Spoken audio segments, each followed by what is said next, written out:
আরও একটা নিরামিষ সবজির রেসিপি নিয়ে চলে আসলাম আপনাদের সামনে।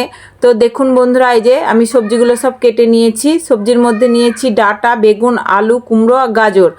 আর মশলা লাগবে খালি আদা, জিরে, কাঁচা লঙ্কা, বেশি কিছু লাগবে না। এই গরমের দিনে এরকম তরকারি সত্যি খুব ভালো লাগবে খেতে। তো দেখতে থাকুন বন্ধুরা আমি কেমন করে বানাই। প্রথমে আমি কড়াইয়ে তেল দিয়ে 5 ফোড়ন, শুকনো লঙ্কা আর একটা তেজপাতা ফোড়নে দিয়ে কিছুক্ষণ ভেজে নিলাম। তো ভেজে নেওয়ার পরে সবজিগুলো দিয়ে দিলাম, আর দিলাম অল্প পরিমাণে লবণ হলুদ দিয়ে সবজিগুলো ভালো করে ভেজে নেব। আলু আর কুমড়ো আর গাজরটা আগে দিয়েছি, ওটা সেদ্ধ হতে লেট হয় বলে ওটা দিয়ে কিছুক্ষণ ভাজার পরে তারপরে ডাঁটাটা দিয়ে দিলাম, আর আদা জিরে বাটাটাও দিয়ে দিলাম, আর একটা টমেটো নিয়েছিলাম কেটে ওটাও দিয়ে দিয়েছি, কাঁচা লঙ্কা চেরা দিয়ে ভালো করে ভেজে নেব। কিছুক্ষণ ভাজা হয়ে গেলে বেগুনগুলো দিয়েও একটু ভেজে নেব।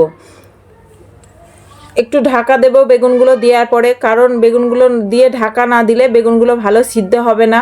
তারপরে ভালো করে মশলার সঙ্গে কষানো হয়ে গেলে অল্প পরিমাণে জল দিয়ে দেব। তরকারিটা যেহেতু মাখা মাখা হবে তার জন্য অল্প জল দিলাম। জল দিয়ে ঢাকা দিয়ে সিদ্ধ হতে দেব। দেখুন এইরকম হয়ে গেছে, পুরো সবজিগুলো সিদ্ধ হয়ে গেছে, তরকারিটা শুকনো শুকনো হয়ে গেছে। তো আমার রেসিপিটা আপনাদের কেমন লাগলো অবশ্যই কমেন্টে জানাতে ভুলবেন না। এরকম নিরামিষ দিনে এরকম তরকারি আর একটু ডাল হলে দারুণ হবে।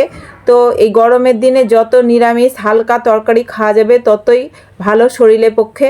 তো আমার রেসিপিগুলো আপনাদের কেমন লাগে অবশ্যই কমেন্টে বলবেন। আরও নতুন রেসিপি পেতে অবশ্যই আমার চ্যানেলটাকে ফলো এবং সাবস্ক্রাইব করে রাখবেন। আবারও দেখা হবে নতুন কোনো ভিডিওর সঙ্গে। ততক্ষণ ভালো থাকুন, সুস্থ থাকুন, বাই।